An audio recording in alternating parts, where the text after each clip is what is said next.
You're about to dive into a story shrouded in mystery. A tale of a book so potent, so forbidden, it's rumored to be the most dangerous ever written. Forget everything you think you know about ancient texts, because today we're unlocking the secrets of the Shams al-Ma'arif, also known as the Sun of Sublime Knowledge. Imagine a tome, whispered about in hushed tones, a manual for those seeking the highest levels of spirituality, and a so-called esoteric knowledge. This isn't just any old book of spells. It's a deep dive into the very fabric of reality, promising to reveal hidden truths and unlock supernatural powers. Written in the 13th century by Ahmad al-Buni, a brilliant Sufi Muslim theologian, philosopher, and mathematician born in present-day Algeria, the Shams al-Ma'arif is a cornerstone of Arabic magic. Al-Buni spent most of his life in Egypt, steeped in the mystical practices of Sufism, a school of Islamic thought focused on a direct relationship with God and understanding existence through spiritual realization. He sought to gather the hidden aspects of ancient wisdom and esoteric knowledge into one powerful volume. The Shams al-Ma'arif delves deep into spirituality, mysticism, and occult practices like numerology, alchemy, astrology, magic, and folk medicine. But here's where it gets truly wild. The book combines all these elements to introduce the secret rituals and arts of creating talismans and amulets. These aren't just trinkets. Al-Buni claims they can alter reality and invoke supernatural beings like angels, spirits, and even Jinn. And unlike other exaggerated books of its kind, the Shams al-Ma'arif supposedly contains a key, explaining exactly how to use this formidable knowledge. On 2021 in Egypt, Hassan Ratab, one of Egypt's most famous businessmen, was arrested. What unfolded during his trial was truly bizarre. He was accused of financially supporting a 19-member gang connected to the illegal trafficking of antiquities. This gang was caught during an archaeological dig, and the courtroom revelations shook the Egyptian public. The gang leader, Al-Hasanain, had uncovered over 200 historical items. But the most shocking part of the case was the gang's confession about how they discovered these incredibly difficult-to-find artifacts. Get ready for this. The Cairo Criminal Court revealed that when the gang was arrested, they were found with an old book, none other than the Shams al-Ma'arif. During his testimony, Hasanain explained that they used a complex method involving red mercury to establish contact with Jinn, who then helped them locate the buried artifacts. The gang, admitting they learned this method from the Shams al-Ma'arif, was sent to prison. It's true that Jinn are believed to know the locations of hidden treasures, and some treasures are even said to be enchanted and guarded by them. But here's the crucial warning. You should be extremely careful when it comes to working with Jinn. They are known to be misleading, and they won't leave you alone, even if you seek their help. They might haunt you, or even lead to your capture. And in this case, that's exactly what happened. But there's more. The next incident occurred after the mass Hirak Reef protests that began in June 2017 in northern Morocco. After those chaotic days, a mysterious fire broke out in the home of one of the protest leaders, who had died shortly afterward. Then, the homes of 3 of his relatives and neighbors also mysteriously burned down. Fear gripped the neighborhood. One of the deceased protest leader's associates took to social media in a live broadcast, admitting that all these fires were the result of them using the Shams al-Ma'arif before the events started, and that the book was responsible for everything. A copy of the Shams al-Ma'arif was even found in the first burned house.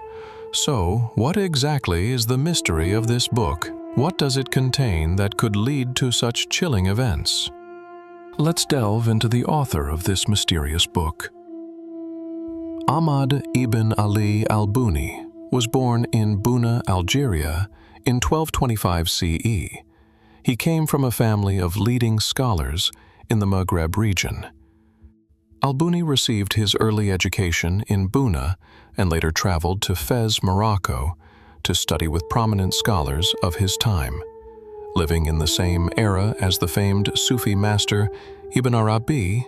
Al-Buni eventually moved to Egypt to become a follower of Sheikh Abdul Qadir al-Jaziri, a well-known Sufi master. His spiritual practices focused on the mystical aspects of Islam, and he became renowned for his knowledge of Sufism, Islamic theology, and esoteric wisdom.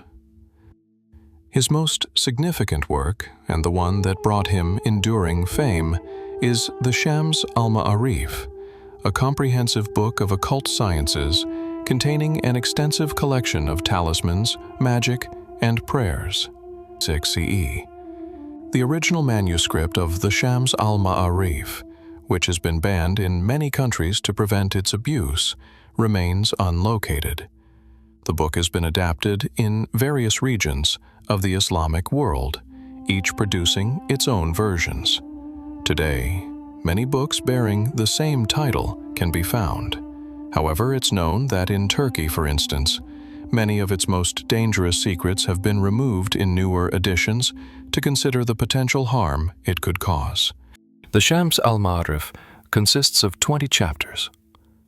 The first 2 chapters explain the secrets of letters and numbers and their hidden meanings. Then the reader is introduced to magic squares and numerology, the belief in a divine or mystical relationship between numbers and everything that exists.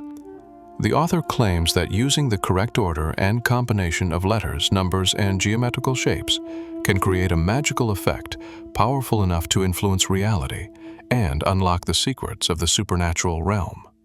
In other words, these magic squares act as spells, charms, and magic circles. Al-Buni insists this is the only way to influence inanimate objects and invoke jinn, angels, and spirits. Chapters 3 and 4 discuss the lunar phases and the 12 zodiacs, exploring how their timing and alignment can affect our lives, destiny, and future. The next 15 chapters, from 5 to 18, deal with religious and philosophical subjects. These include Sufi wisdom and rituals, natural theology, and higher knowledge, along with many subjects related to Islamic belief, such as the secrets of Quranic verses, the miracles of prophets, and the 99 names of Allah, including their hidden properties and uses.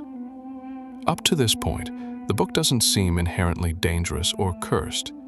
However, Chapter 19 is where things get truly bizarre, and is likely the main reason for the book's controversy. Simply put, this chapter is an ultimate guide to witchcraft and a recipe for talismans. Each of these talismans is a strange combination of letters, numbers, zodiacs, and geometric shapes, mixed with Quranic verses, religious hymns, and unknown symbols. All are combined to create what the author calls good talismans. Among the many types of talismans, there are those that protect one from harm, illness, and evil, those that bring wealth and fortune, and those that promote healing, fertility, and comfort.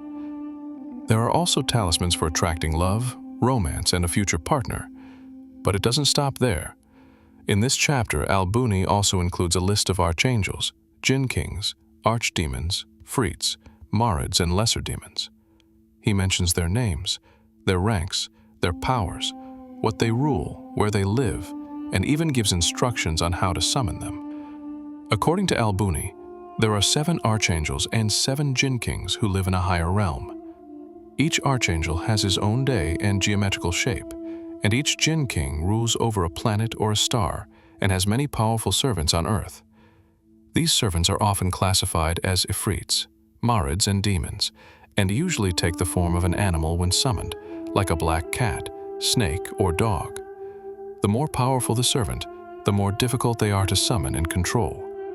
Each of these servants will expect something in return and ask the al-sahir, the Arabic word for magician or sorcerer, to perform special rituals before doing what they are asked. So why was Shams labeled as a dangerous, wicked, and cursed book? The mere belief in the power of talismans or the practice of any kind of sihr, magic, is strictly prohibited in Islam. It's considered one of the 7 deadly sins, second only to shirk. As a result, the book was suppressed and banned from much of Islamic history, with warnings against simply reading its content, fearing that one might accidentally summon an evil jinni. or even cast a curse. This book, shrouded in both spiritual wisdom and dangerous occult practices, continues to fascinate and warn. What do you think about the Shams al-Ma'arif? A gateway to divine knowledge, or a forbidden text best left untouched?